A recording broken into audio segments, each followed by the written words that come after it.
Josh and I met in 6th grade. He moved here from Modoc County, way up northeast California. I had to teach him some things about Sonoma County, how to peg his pants, because that was important there, and he didn't have that up in Modoc County. I mean, he was cute, of course, but he definitely didn't have the Sonoma County style. So he would have been in the 6th grade, as was my older sister, Stacy. They met and, there was a connection made. Josh and Stacy were a pretty consistent thing. So there was a lot of Josh in my life over a lot of my formative years. He was my very first kiss, spin the bottle. The summer between 7th and 8th grade. And then started dating at the very beginning of our senior year of high school and have been together ever since. He's not always had it easy, They had a somewhat tumultuous childhood. He took on a lot of responsibility as, the oldest child and protecting his sister who was only 1 grade below. He definitely had to do a lot of protecting there, and then 2 younger brothers. Josh kind of got the short end of the stick being the oldest. Never had his own room, always kind of stuck with us. But, playing as kids, he was always willing to participate, hang out, be part of the team. When older was picking on us, I think he kind of enjoyed it, actually, coming in and being the defender. When the time came, he was there. Going through what he went through with his original family as a child, I think made him such a strong person. His dad would throw him in a car with some, 50-year-old guy and be like, go to the job site for the week. And, and he did, and he'd get up early in the morning and, pack his lunchbox and go to work with the men. And that has to define you. He started out planning to be, or was starting out as a civil engineering major, and pretty quickly switched to construction management. He, found very fast that was what was interesting to him.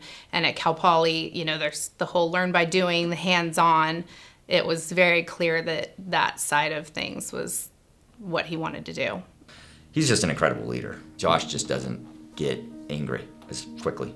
In fact, he is the one that won't let something fester. He'll be the one that calls you. If there's a private issue going on, to not let something sit, over a night. He just won't let conflict last. And he really is patient to walk through that in a calm manner. And it's permeated the company, really deeply. And I think we're better because of it. I want to go to work and enjoy my environment and enjoy the people I work with. I don't want to go there and be like, I'm fighting with all these people all the time. I want to go there and have a good time. So we hire people that have that same mentality. I think we spread that the way we manage and the way we talk with them, train them that way. And if that comes up, we snuff it out quick and say, no, get on the phone, talk to that person, make sure it gets right, because we want to fix this. People really feel like this is the family company, and they're treated really well. Because like Eli said, we want to work in that environment. It's not all about just making a bunch of money. It's about, you spend 80% of your waking life doing this. I've been doing it for 25 years straight. I've spent way more time working than I have with my family. And if you don't like those people and like what you're doing, that's a tough life to have. One of the core values for us has always been taking care of our people. So many companies out there say, our people are our assets. We got to take care of our people. They're why we're here. But the companies that really practice that are few and far between, I think. They are our greatest asset, but they're also family. The company's been around so long, we have had generations of employees, many employees whose parents worked for the company. When you have carpenters that have been with you for 40 years, that says something.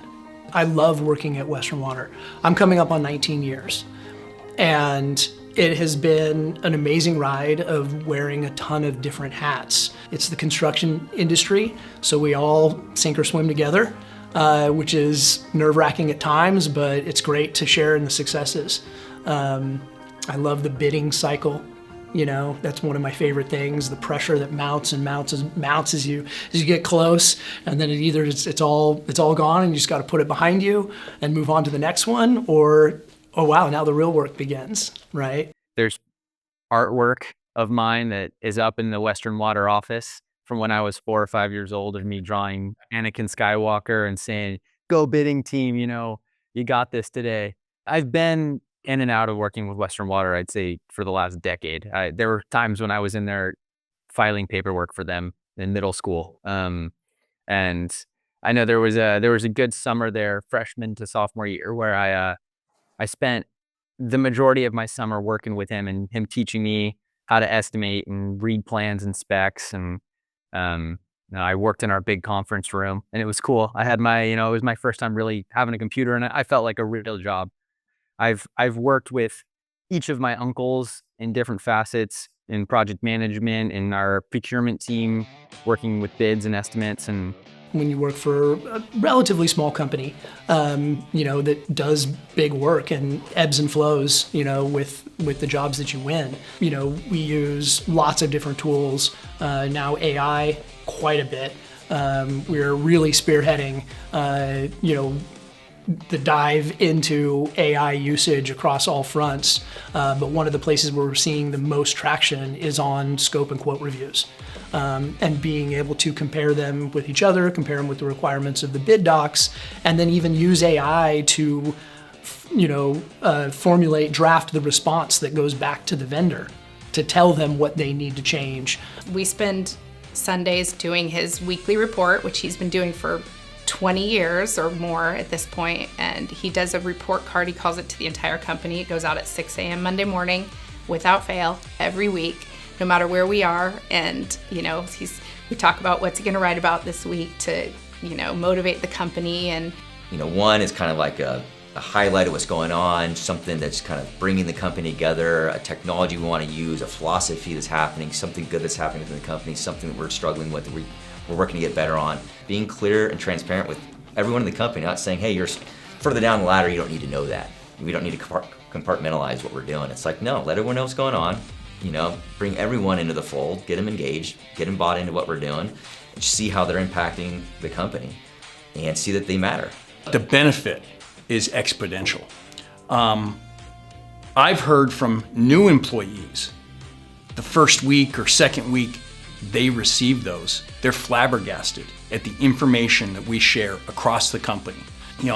Anybody in the company can see what's going on at each job site weekly, what's happening with estimating, what's happening with jobs that we bid previously, what were the results, who needs what's happening in safety, what equipment's available. And that transparency just helps shape the culture. it's a very base level part of who he is as a boss. There is no keeping anyone in the dark.